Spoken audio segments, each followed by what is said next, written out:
Welcome back, everyone, to the 5th episode of Talking Tobacco and the first episode of 2023. Today, we're going to be going over the big four in the T206 set, the four biggest, rarest cards in the entire set. So when you're going to build the set, there's 524 total cards, and lots of times people consider it 520 because four of these are so insanely difficult, and so that's why it is considered the big four.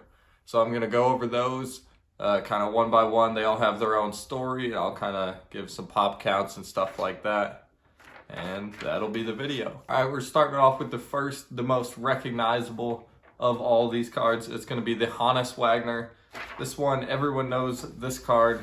And the story behind this has been up until recently that he just did not want to be in any tobacco products. Which has actually kind of been proven to just be somewhat of a myth, and it's more likely that he actually just wanted more money and they weren't really offering him enough to be in the set, because he is in other products that have tobacco in them, and he also has images of him chewing tobacco on cards like his leaf card. So most likely happened is that he said he wanted more money, they told him no, and they probably just ended up printing a few of them anyways, just kind of without his permission, kind of hoping he wouldn't figure out. And almost as a little bit of a chase card, if you did collect all these cards, it would be super rare for one of your friends or something to have a Wagner, so you would kind of keep opening more packs trying to get that. And for the pop counts, it's been graded 32 times by PSA, 18 times by SGC. When I was looking at it, I don't know if this is true or not. It said on PSA's website that there's a PSA 10 of the Wagner. So if you guys know any more about that, I feel like I would have heard about that before, but I was looking through and said there is a PSA 10 Wagner. So if that is true, make sure to let me know down in the comments. And if it is true, kind of let me know what you think that may go for if that PSA 10 Wagner were to go up for sale. Other than that, the highest graded one ever is a 5. So that's why I was kind of wondering if that was even a real or if that was some type of mistake on their website. Another absolutely huge card in the set is a player that is a little bit underrated, to be honest.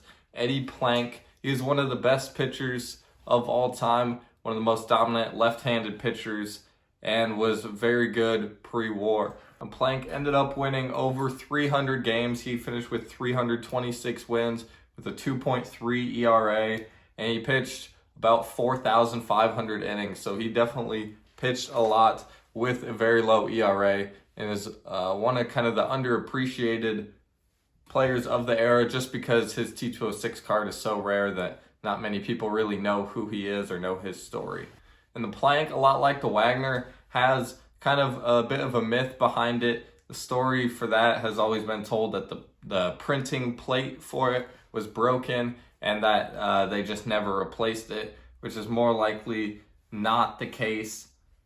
What people think actually happened, someone who actually wrote a biography on Eddie Plank kind of researched his life, his family tree, and all of that. His family was big into the war.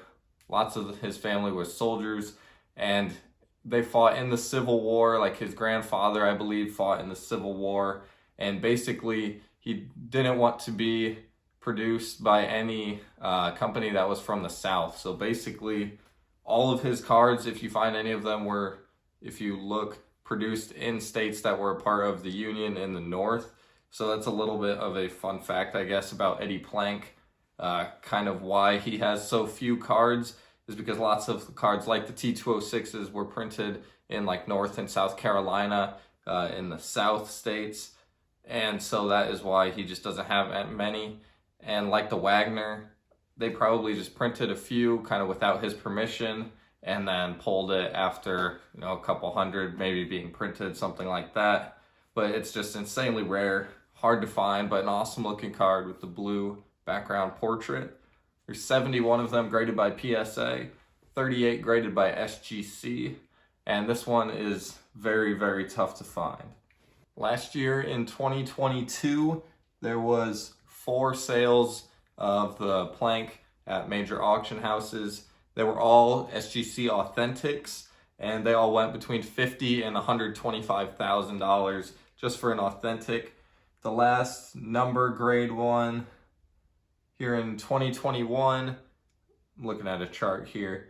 PSA 3 went for $162,000 back in 2021. So basically you're gonna have to buy a house if you want to get your hands on this card.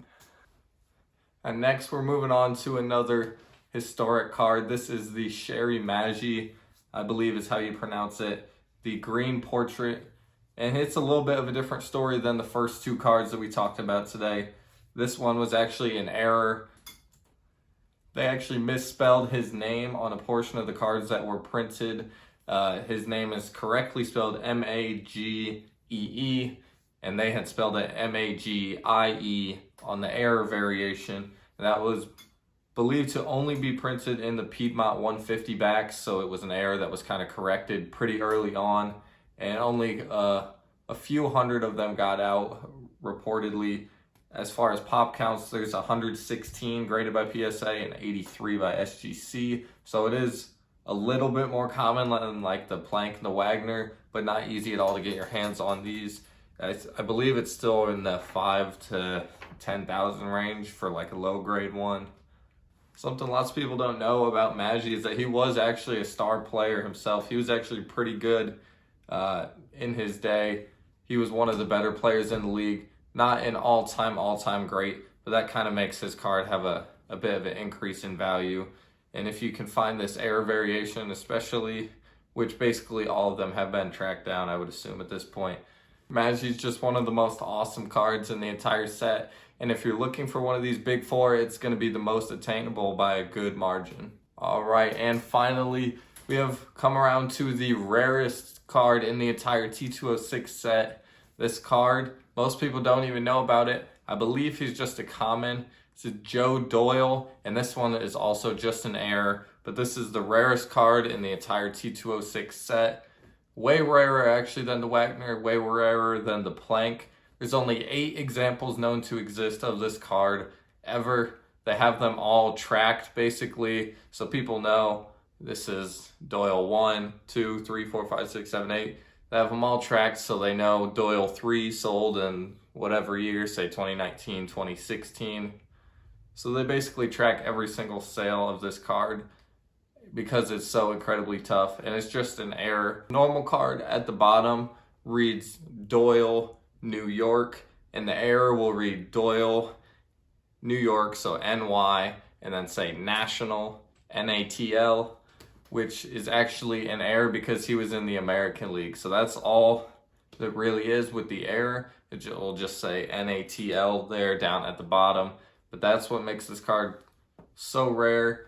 Honestly, I went to look up some sales of this, and it was pretty crazy. The last one I could find, you can basically find every sale if you kind of go look. There's some websites like T206resource.com I have pulled up here. I've been looking, kind of tracking all the sales of the Plank and the Doyle here. They have all the big cards like the Wagner and everything. I looked up, the last sale was in March of 2022.